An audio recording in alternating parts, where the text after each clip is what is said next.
Kozhikode tanker ലോറിയുടെ ടയറുകളിൽ തീ പിടിച്ചു. രാമനാട്ടുകരയിലേക്ക് ടാറുമായി പോവുകയായിരുന്ന ടാങ്കർ ലോറിക്കാണ് തീ പിടിച്ചത്. പന്തീരങ്കാവ് ടോൾ പ്ലാസയ്ക്ക് സമീപമാണ് തീപിടുത്തമുണ്ടായത്. എ കെ അഭിലാഷ് ഉണ്ട് വിശദാംശങ്ങൾ നൽകാൻ. എ കെ അഭിലാഷ്, എന്താണ് സംഭവിച്ചത്?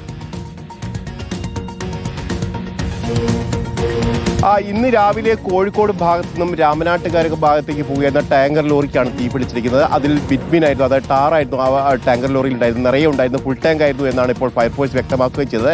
ഇത് ഓടുന്നതിനിടയിൽ പുകയുയർന്ന് കണ്ടപ്പോഴാണ് അവിടെ ലോറിയിലുണ്ടായിരുന്ന ക്ലീനറും അതോടൊപ്പം തന്നെ ഡ്രൈവറും അതോടൊപ്പം തന്നെ ഈ ടോൾ പ്ലാസയ്ക്ക് സമീപത്തായിരുന്നു അവിടെ ഉണ്ടായിരുന്ന പോലീസുകാരും എത്തി ഇതിനെ തീയണയ്ക്കാൻ ശ്രമിച്ചു. പക്ഷേ അവർക്ക് ഇതിലെ അഗ്നിശമന സംവിധാനം ഉപയോഗിച്ച് തീയണയ്ക്കാൻ കഴിഞ്ഞില്ല. പിന്നീട് മീൻചന്ത ഫയർഫോഴ്സിനെ വിളിച്ചു വരുത്തുകയായിരുന്നു. പിന്നീട് അവരാണ് ഇത് പൂർണ്ണമായും തീയണയ്ക്കുകയും ചെയ്തത്. അതിൽ പറയുന്നത് ടയറിന് ആദ്യം തീ പിടിക്കുകയും പിന്നീട് ഇതിൻ്റെ സ്റ്റീൽ ഭാഗത്തിന് വലിയ തരത്തിൽ ചൂട് പിടിക്കുകയും ചെയ്തതോടുകൂടി തന്നെ തീ അണയ്ക്കാൻ കഴിഞ്ഞിട്ടില്ല എന്നാണ് പറയുന്നത്.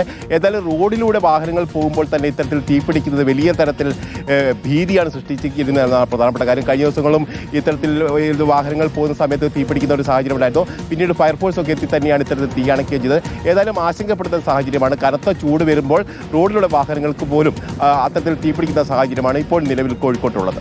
ശരി, എ കെ അഭിലാഷാണ് വിശദാംശങ്ങൾ നൽകിയത്. കോഴിക്കോടാണ് ടാങ്കർ ലോറിയുടെ ടയറുകളിൽ തീ പിടിച്ചത്.